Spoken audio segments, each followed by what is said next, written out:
ഞാൻ എനിക്ക് വേണ്ടി തന്നെ ഡിസൈൻ ചെയ്ത് സ്റ്റിച്ച് ചെയ്ത 3-4 ബ്ലൗസ് കണ്ടാലോ? ആദ്യത്തെ ബ്ലൗസ് സാരിക്ക് വേണ്ടിയിട്ട് സ്റ്റിച്ച് ചെയ്തതാണ്. സാരിയിൽ നിന്ന് കിട്ടുന്ന ബ്ലൗസ് പീസ് അല്ല ഇത്. സെപ്പറേറ്റ് ആയിട്ട് പീസ് എടുത്തിട്ട് അതിൽ ബ്ലൗസിന് മാത്രമായിട്ട് ബോർഡർ സാരിയുടേത് എടുത്ത് സ്റ്റിച്ച് ചെയ്തതാണ് കേട്ടോ. അതിൽ സ്റ്റോൺസും ബീഡ്സും ഒക്കെ വെച്ചിട്ട് നോർമൽ നീഡിൽ കൈകൊണ്ട് ചെയ്ത വർക്കാണിത്.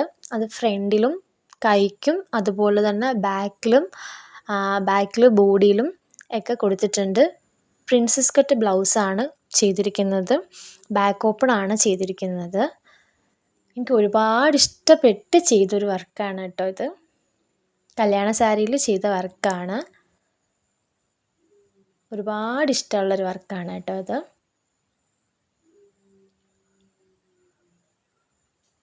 അടുത്തതായിട്ട് ധാവണിക്ക് വേണ്ടിയിട്ട് ചെയ്ത ബ്ലൗസാണിത്. അതിലും സിമ്പിളായിട്ടാണ് ചെയ്തിരിക്കുന്നത്. സ്റ്റോൺസും അതുപോലെ തന്നെ ബീഡ്സും ഒക്കെ വെച്ചിട്ട് നോർമൽ നീഡിൽ ചെയ്തിട്ടുള്ള വർക്കാണ്. ബ്ലൗസ് പ്രിൻസസ് കട്ടാണ്. ബ്ലൗസിൻ്റെ ബാക്കിൽ വർക്ക് ചെയ്തിട്ടില്ല. അതുപോലെ തന്നെ ബാക്ക് ഓപ്പൺ ആണ്. പിന്നെ ബാക്കിലൊരു കെട്ട് കൊടുത്തിട്ടുണ്ട്.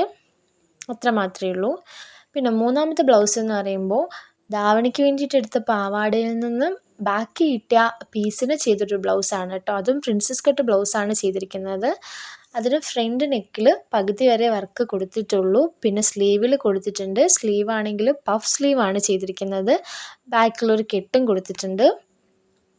അത്രയാണ് ചെയ്തിരിക്കുന്നത്. ബാക്ക് ഓപ്പൺ ആണ് ബ്ലൗസ്. പിന്നെ അടുത്തത് സെറ്റ് സാരിക്ക് വേണ്ടിയിട്ട് ചെയ്തൊരു വർക്കാണ്. അത് ഏറ്റവും സിമ്പിളായിട്ട് ചെയ്തിട്ടുള്ളൊരു വർക്കാണ് കേട്ടോ.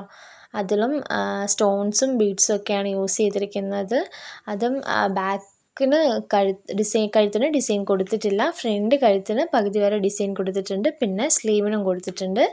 ബാക്ക് ഓപ്പൺ ആണ്. പ്രിൻസസ് കട്ട് ബ്ലൗസാണ് ചെയ്തിരിക്കുന്നത്.